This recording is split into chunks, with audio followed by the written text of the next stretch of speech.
Second part. The paperback I'd been reading was beside my pillow. It was a mystery novel about an American detective who was supposed to be some sort of expert on the Orient.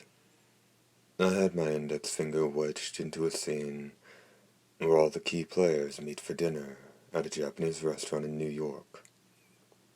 The detective's client, an Italian, tries to order an espresso after their meal, but the detective stops him cold. He starts on about how at Japanese restaurants, they bring you green tea after dinner, so you don't have to order anything. Then he veers off on how green tea goes great with soy sauce. And why is it that in India they spice their milk tea? He's finally gathered everyone involved in the case in one place, and he talks a blue streak about everything but whodunit. I rubbed my eyes. Passing my hand over my shirt, I felt my stomach through the cloth. I could make it a newly formed six-pack that hadn't been there half a year back. No trace of any wound, no charred flesh. My right arm was right where it should be. Good news all around. What a crappy dream. I must have fallen asleep reading the book. I should have known something was up when Mad Margarita started striking up small talk about mystery novels. American special operators who'd crossed the entire Pacific Ocean just for a taste of blood didn't have time to read the latest bestseller. If they had spare time, they'd probably spend it tweaking their jackets. What a way to start the day. Today was going to be my first real taste of battle. Why couldn't I have dreamt about blasting away a few baddies, getting promoted a grade or two?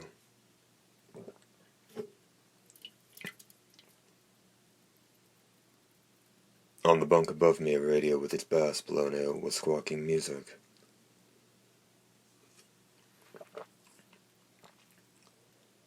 Some kind of prehistoric rock so ancient my old man wouldn't have recognized it. I could hear the sounds of the bass stirring to life, incoherent chatter coming from every direction, and above it all, the DJ's overcaffeinated voice chirping away over the weather forecast.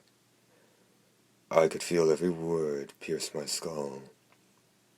Clear and sunny out here on the island, same as yesterday, with a UV warning for the afternoon. Watch out for those sunburns.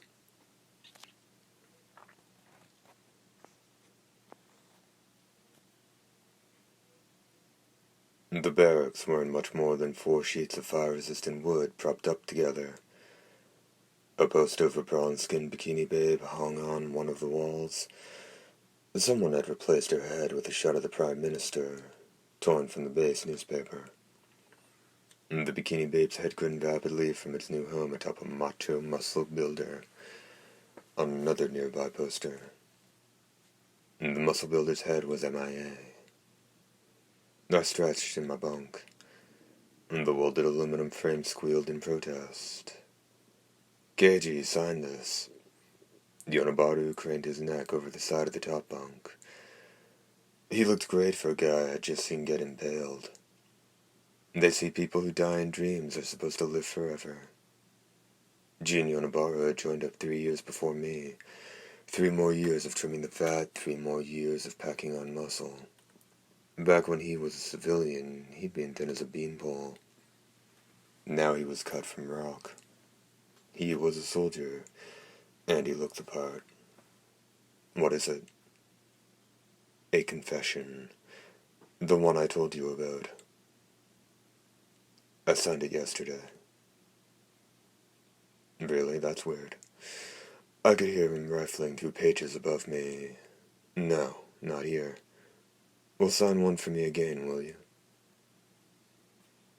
You trying to pull a fast one on me? Only if you come back in a body bag. Besides, you can only die once, so what difference does it make how many copies you sign? The UDF soldiers on the front line had a tradition.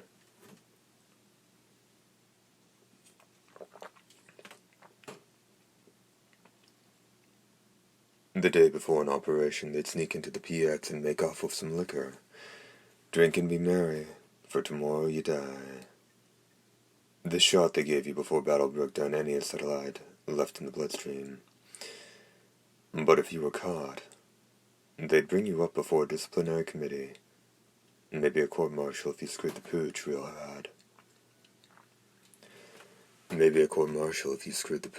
bad. After taking stock of inventory once the fighting was over and everyone was back on base. Of course, it was hard to court-martial a corpse, which is why we'd all leave notes before the battle, explaining how the robbery had been our idea. Sure enough, when the investigation started, it was always some poor sap who'd got himself killed, who had masterminded the whole thing. It was a good system. The people running the PX were wise to the racket, so they made sure to leave out some bottles that wouldn't be missed too much. You'd think they'd just go ahead and give everyone a few drinks the night before a battle, for morale's sake, if nothing else. But no, it was the same old song and dance every time. Good ideas don't stand a chance against good bureaucracy. I took the paper from Yonabaru. Funny, I thought I'd be more nervous. So soon? Save it for the day, man. What do you mean? We suit up this afternoon. You nuts. How long you plan on wearing that thing? If I don't wear it today, when will I? How about tomorrow, when we roll out? I nearly fell out of bed. For an instant, my eyes settled on the soldier lying on the bunk next to mine. He was flipping through a porn magazine. Then I stared up into Yonabaru's face. What do you mean tomorrow? They postponed the attack. No, man. It's always been tomorrow. But our secret mission to get hammered starts tonight in 1900 hours. We drink ourselves blind and wake up with a hell of a hangover in the morning. A plan not even HQ could F up. Wait. We'd broken into the PX last night. I remembered the whole thing. I was nervous about it being my first battle, so I decided to duck out a bit early. I had come back to my bunk and started reading that mystery novel.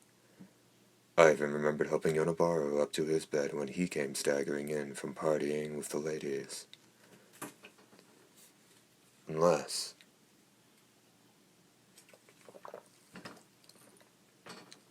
I had dreamt that too. Yonabaru smirked. You don't look so good, Keiji. I picked the novel up off the bed. I brought it along to read in my spare time. But I've been so busy drilling formation that it stayed stuffed in the bottom of my bag. I remember thinking how appropriately ironic it was that I hadn't had any time to start reading it. Until the day before, I was probably going to kick it. Now, I opened the book to the last page I'd read. The American detective who was supposed to be an expert on the Orient was discussing the finer points of green tea, just like I remembered. If today was the day before the battle, when had I read the book? Nothing was making any sense. Listen, there's nothing to tomorrow's operation. I blinked. Nothing to it, huh?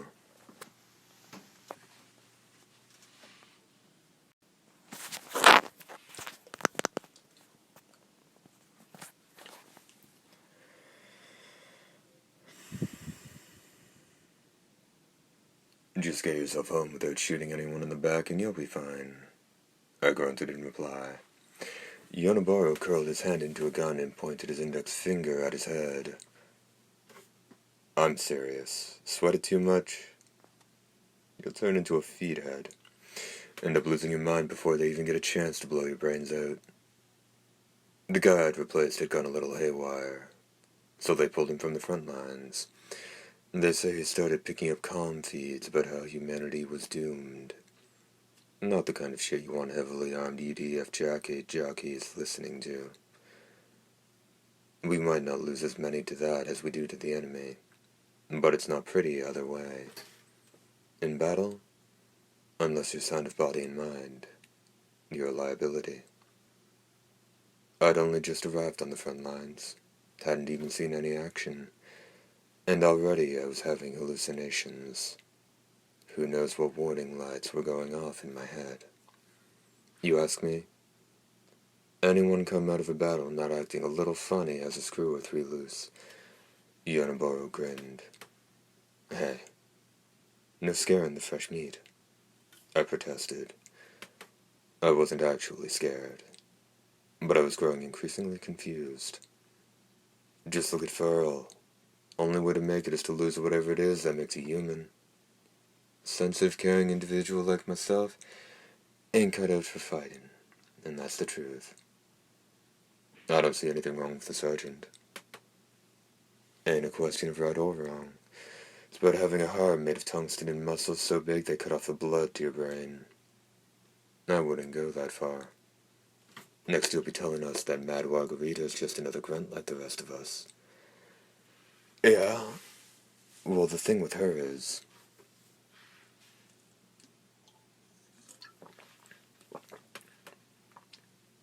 And so the conversation went on, back and forth, like we always did. Our bad-mouthing of Rita was just hitting its stride when the sergeant showed up. Sergeant Farrell Bartolome had been around longer than anyone else in our platoon. He'd lived through so many battles. He was more soldier. He was more than a soldier. He was the glue that kept our company together. They said if you stuck him in a centrifuge, he'd come out 70% Big Brother, 20% ball-busting drill sergeant, and 10% steel-reinforced carbon. He scowled at me, and then looked at Yonabaru, who was hastily bundling up our liquor confessions. His scowl deepened. You the soldier who broke into the PX?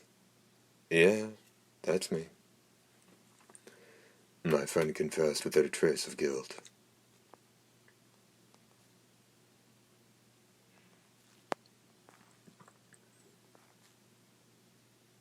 The men on the surrounding beds ducked under their sheets, and with all the speed of cockroaches, scattering in the light. Porn magazines and playing cards forgotten. They'd seen the look on the sergeant's face. I cleared my throat. Did security, run into some kind of trouble? Farrell's forehead nodded, as though he were balancing a stack of armored plating on his head. I had a strong feeling of déjà vu. All this happened in my dream. Something had gone down, unrelated, at the exact time Yonabaru and his buddies were breaking into the PX. Security had gone on alert, and the robbery had come to light ahead of schedule. Where'd you hear that? Just, a lucky guess. Yonabaru leaned out over the edge of his bunk. What kind of trouble? Someone stepped in a knee-deep pile of pig shit. Now that may not have anything to do with you, but nevertheless, at 0900 you're going to assemble at the #1 training field in your 4th tier equipment for physical training. Pass the word to the rest of those knuckleheads you call a platoon. You gotta be kidding. We're going into battle tomorrow, and you're sending us off for PT. That's an order, Corporal. Sir, reporting to the #1 training field at 0900 in full 4th tier equipment, sir. But one thing, Sarge. We've been doing that liquor raid for years. Why give us a hard time about it now? You really want to know? Farrell rolled his eyes. I swallowed hard. Nah, I already know the answer. Yonabaru grinned. He always seemed to be grinning. It's because the chain of command around here is F to hell. You'll find out for yourself. Wait, Sarge. Farrell took 3 regulation-length paces and stopped. Come on, not even a hint. Yonaburo called from where he was, taking cover behind the metal bed frame and bundled confessions. The general's the one with his underwear in a bunch, about the rotten excuse for security we have on this base. So don't look at me. And don't look at the captain, either. In fact, you might as well just shut up and do what you're told for a change. I sighed. He's not gonna have us out there weaving baskets, is he? Yonaburo shook his head. Maybe we can all do a group hug. Effing a-hole. I knew where this ended. I dreamed this all too.